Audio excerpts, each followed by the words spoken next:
What if I told you that the world's most powerful and wealthy nations collapsed, not because of wars or natural disasters, but because of terrible decisions made by leaders who were supposed to protect their people?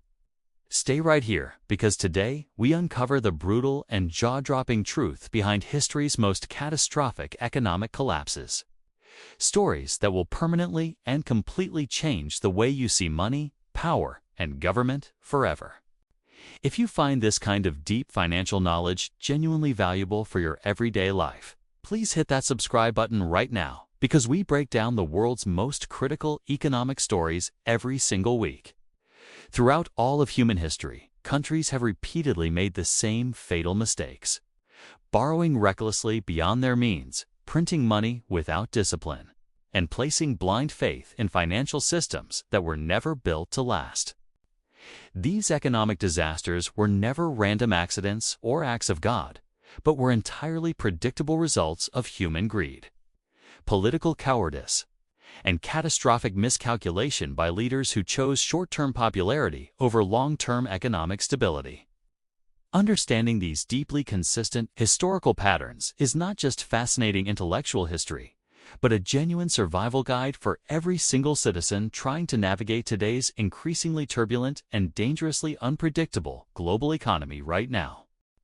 Let us begin with the Great Depression of the 1930s, one of the most devastating economic events in modern history. Triggered by the catastrophic Wall Street stock market crash of October 1929 that shocked everyone.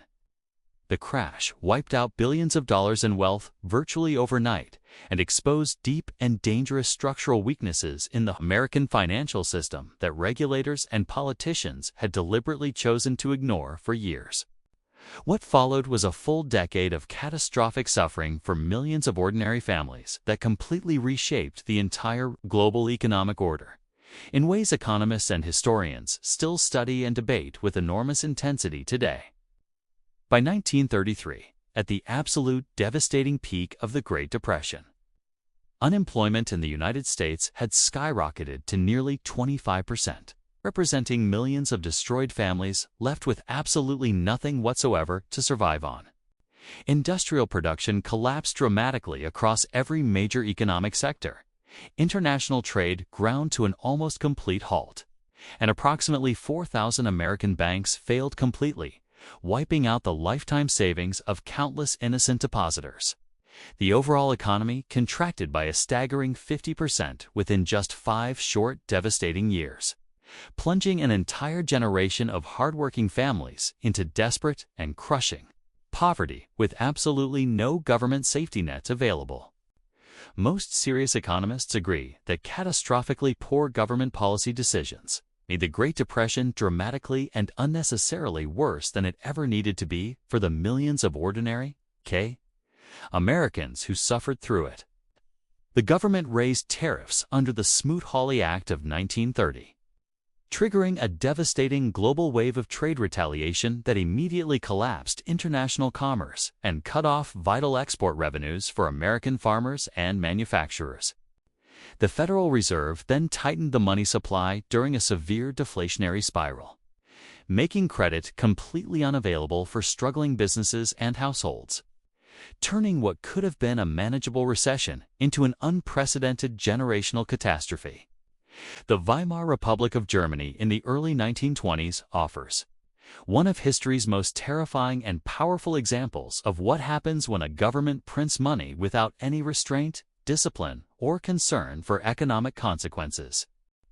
Following the devastating destruction of World War I, Germany was crushed under the massive weight of war reparations imposed by the Treaty of Versailles. Financial obligations so enormous they were virtually impossible to honestly meet, with no viable economic solution and international creditors demanding full payment immediately. The German government made the fateful, catastrophic decision to simply print enormous quantities of new money to service its growing and unmanageable debts. By November 1923, Germany's hyperinflation had escalated to levels almost impossible for modern people to fully comprehend, with prices literally doubling every few days and then every single hour as confidence completely evaporated. Workers famously needed wheelbarrows completely overflowing with banknotes just to purchase a single ordinary loaf of bread. And lifetime savings accumulated carefully over decades were rendered completely and permanently worthless within just weeks. The profound social destruction caused by this economic catastrophe created conditions of mass desperation and deep resentment that ultimately helped fuel the terrifying and world-changing rise of Adolf Hitler and the Nazi Party. The 1973 oil crisis represents a crucial and deeply instructive chapter in how hidden economic vulnerabilities can bring even the most powerful and prosperous nations to their absolute knees with completely shocking and unexpected speed. When Arab oil-producing nations imposed a sweeping embargo against the United States and its Western allies in retaliation for their military support of Israel during the Yom Kippur War, global oil prices quadrupled immediately. This sudden and catastrophic supply shock exposed a dangerous and previously completely ignored overdependence on foreign energy sources that wealthy Western nations had chosen to overlook during the comfortable prosperity of the post-war boom. The economic damage from the 1973 oil embargo was both immediate and deeply lasting, producing an unusual and previously unknown economic phenomenon that confused experts who came to eventually call this terrible condition stagflation. This devastating mix of simultaneously rising inflation and economic stagnation completely confounded policymakers because every traditional tool available to fight inflation would automatically worsen unemployment and cause even greater suffering for ordinary working people everywhere. Every measure designed to stimulate economic growth would push prices higher and faster, leaving governments completely trapped between two terrible choices with absolutely no easy or painless solution available to them at any point. The crisis fundamentally and permanently reshaped global energy policy. It prompted urgent investment in alternative and renewable energy sources, and revealed how a small group of producers could hold the entire industrialized world completely hostage. The Asian financial crisis of 1997 began without any warning in Thailand and spread with terrifying speed across the region, demonstrating how deeply interconnected and dangerously fragile the entire modern global financial system truly was. During the mid-1990s, massive flows of speculative foreign investment flooded into rapidly growing Asian economies, driving up asset prices, expanding credit recklessly, and building dangerous levels of completely unmanageable debt across multiple neighboring nations simultaneously. Catastrophic structural weaknesses were quietly and dangerously accumulating everywhere. A devastating financial domino effect spread through the entire Asian region almost instantly, triggering massive currency devaluations and catastrophic capital flight across multiple nations simultaneously, but came with deeply painful austerity conditions, causing enormous hardship for tens of millions of innocent citizens, creates catastrophic and completely unavoidable economic vulnerability for any developing nation in the world. Argentina's economic collapse in 2001 stands as one of the most instructive, heartbreaking, and entirely avoidable economic disasters in all of modern Latin American history.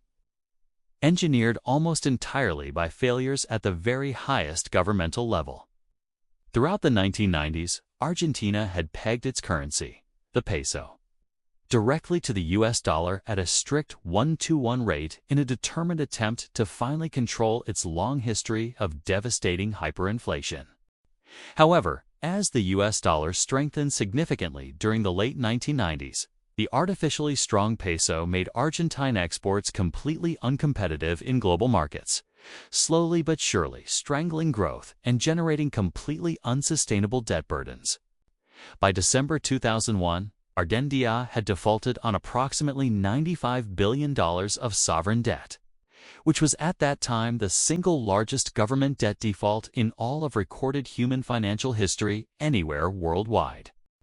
The subsequent political chaos was absolutely extraordinary, as Argentina went through 5 completely different presidents in just 2 weeks, powerfully illustrating how quickly and completely economic catastrophe can utterly destroy any seemingly stable government. Venezuela's devastating economic collapse, which began accelerating around 2013, has been described by economic analysts as the single largest economic collapse outside of an active war zone in at least 45 years of history. Dollars by 2018, losing everything rapidly. The country's official inflation rate reached an almost completely incomprehensible 1,700,000% in 2018, while cumulative inflation between 2016 and April 2019 was officially estimated at an astronomical and mind-boggling 53,798,500% total. The Venezuelan catastrophe serves as an unforgettable masterclass in how political mismanagement, endemic corruption, and dangerous over-reliance on a single, under Hugo Chavez and his successor, Nicolas Maduro, the government used enormous oil revenues to fund generous social programs without ever making difficult investments needed to build a genuinely diversified and economically resilient nation. Recklessly, rather than implement the painful but necessary structural reforms that might have saved everything. The 2008 global financial crisis, rooted entirely in the collapse of the overinflated United States housing market, sent catastrophic shockwaves through every major financial system in the world, exposing decades of reckless and dangerous deregulation, increasingly risky mortgages to borrowers who could never realistically afford repayment, bundling these toxic loans into complex financial instruments, then aggressively sold to investors who understood absolutely nothing about them. When the housing bubble finally and inevitably burst and property values began collapsing in 2006, the entire interconnected global financial system began unraveling with a speed and totality that completely stunned even the most experienced economists worldwide. The failure of Lehman Brothers in September 2008. Investors across the world simultaneously began withdrawing money from banks and investment funds, and financial markets became completely dysfunctional as institutions desperately tried to sell assets at any available price simply to survive the crisis. Businesses and households sharply curtailed all spending as confidence in the entire economic system suddenly and completely evaporated. Governments worldwide were then forced to intervene with the most unprecedented emergency bailout packages in all of economic history. Short-term debt cycles gradually and invisibly accumulate into massive long-term debt crises over many years, without either painful restructuring or destructive money printing. Countries carrying very high debt levels, running very large fiscal deficits, maintaining very low domestic savings rates, sovereign debt default, or currency crisis. History teaches us with complete consistency and absolute clarity that nations do not go broke through sudden external shocks alone, but through the long, gradual accumulation of poor decisions, institutional decay, and political cowardice throughout time. The seductive and dangerous illusion that prosperity can be borrowed indefinitely without ever facing serious consequences has destroyed nation after powerful nation throughout all of recorded history, and yet governments continue making identical mistakes, again repeatedly. Is that financial discipline is never optional for any nation anywhere. Institutional integrity and genuine transparency are not optional luxuries reserved for good economic times, but the absolute essential foundations of any society that genuinely hopes to survive and successfully thrive. So now we sincerely want to hear directly from you which of these enormous and devastating economic collapses shocked you the most. Drop your honest thoughts, your informed opinions, and your boldest predictions about the future of the global economy in the comments section below. Because your perspective genuinely matters, and we carefully read every single comment always. You real knowledge and something genuinely valuable to think about.